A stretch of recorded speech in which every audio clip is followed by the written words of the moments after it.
I'm Somi. Mrs. Chumki Bhide is an innate artist who simply creates art out of self-expression. From what we know, her paintings are nothing but mystical. Welcome, Chumki. What inspired you to become an artist? Since childhood, I was interested in art, but I never could get a formal training to start with. And then you start developing on your own, and while in school, I continued. I was good in class. In class, you don't really learn much, but a few techniques. I had a little exhibition when I was in the university.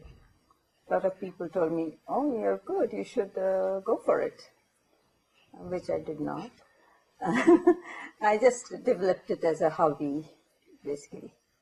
And then in my spare time, because I have a full-time job, I continue to do this. And then other external factors inspire me with whatever is going on in the world. And it reflects on painting, basically. Since you started painting or drawing as a part of your hobby, can you just tell us more about the first work which you really would show to people as your art? I was in India at that time, and they were scenes from the city. I used to do more landscape at that time. So I remember I'd done a cart, a city scene, very busy with, in India you have cows and, so I was thrilled that I could paint a cow or draw a cow to start with, because animals, unless you have them in front of you, can't really go paint them. So anyways, I was old homes, cows in front of it, people walking. That was my first scene that I exposed. So when you really hold the brush, does it really feel very empowering to you? No, I don't think so. Okay. So how do you feel when you really paint? I start thinking, will it work? Because, I don't know the techniques. I just go as it comes. So do you usually see a scene and then put it to painting, or you just start everything from scratch? It's both ways. I have, usually now, since a couple of years, I have a, let's say, a title in front of me. Like, I'm going to do something that based on this title. Right now, I have protection. Okay. Last time it was emotions. Okay. And I like drawing girls. Okay. And that's how, in some of my paintings, you'll find it's expression. So, emotions, pardon. Sorry. They have joy. I had a painting which was pretty popular and got sold as hope, fear, apprehension. Some of them are all gone, so I can't show them to you. So when I'm doing that, what do I want to express? That's what I put in on the face. Expressing human emotions is that was the topic last time. So over the years, has your choice of subjects for the paintings changed? Sure, absolutely. Would you say it changed with the growth in you as a person? Yeah, could be. I said, why should I always, look for things? I do take pictures and apply it as part of a painting. Like if I like old structures. Okay. So we went to India, I took pictures of ruins. You'll see in one of my paintings, there's a ruin which I incorporated in the painting. Somebody who's, there's anguish or, something that's missing in her life, she's taking support of that, standing behind the ruins. So Indian tradition and culture is a major part of your artwork. Yes, it is. In every form of artwork. Yes.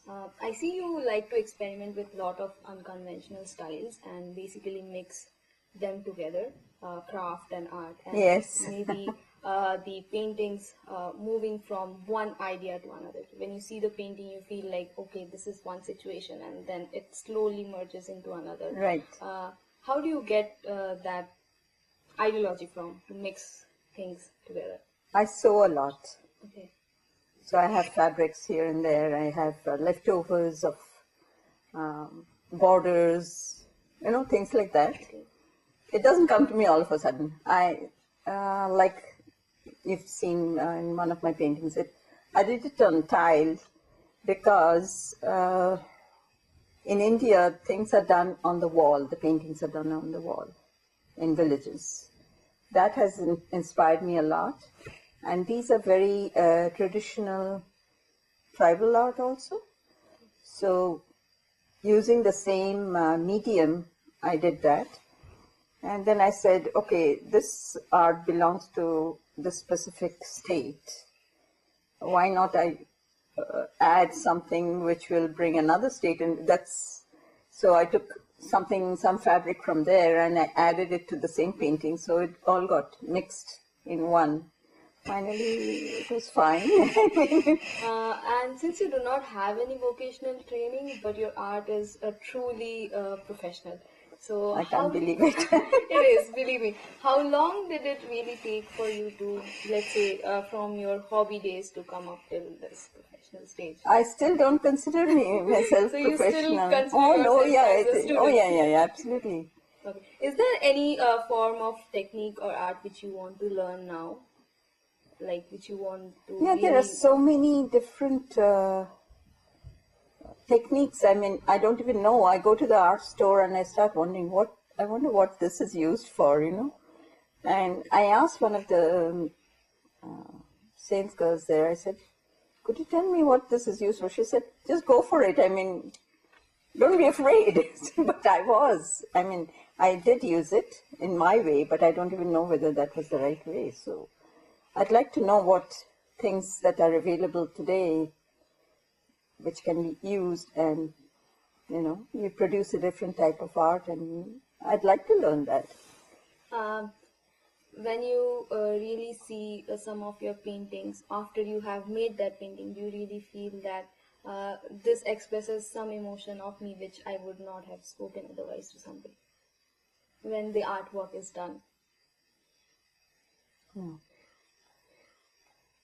So you it really expresses what I wanted to convey. Yeah. You really have that concept in mind and you just put it into... Sometimes it's trial and error. Okay. I must say that.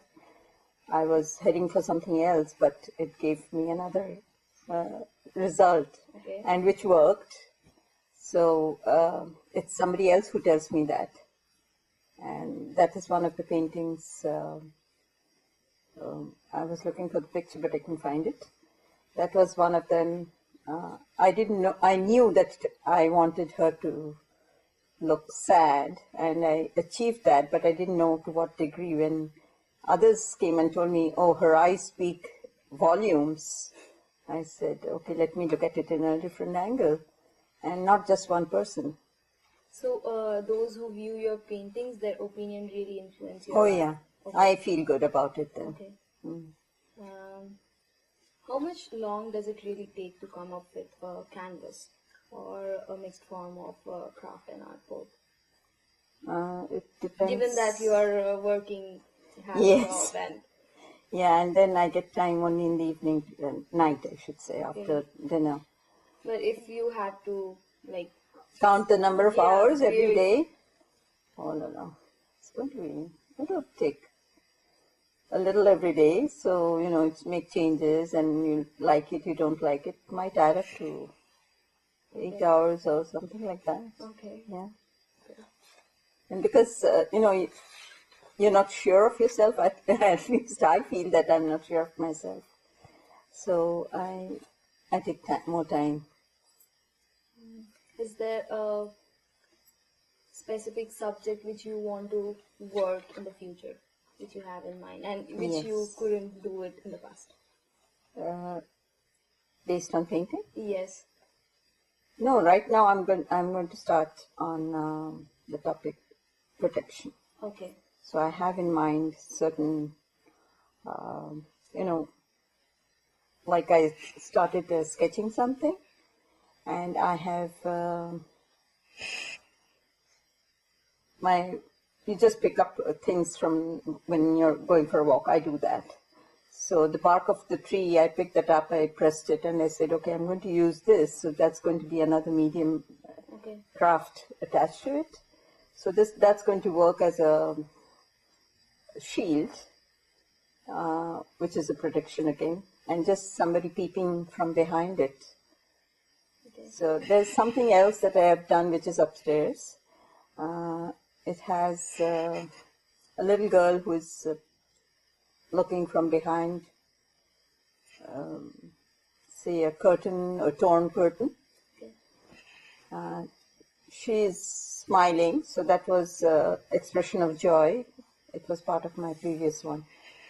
And I achieved something from that. I had actually glued a sheet of burlap on the painting. I painted the girl, and then I realized that the burlap was not working out. So I tried to tear it off, but it left behind fibers, which worked very well. So some things work because you made a mistake, and people love that painting actually. So there are really no rules in the art form? No, I don't know of any. I think rules apply when initially when people have learned and they start applying them, and then they change completely. Even for those who have had a proper training. Thank you, Mrs. Chumki Bhide, for the interview. Thanks everyone for watching. For more information on Mrs. Chumki Bhide, please visit our website www.wing.ca. See you next time.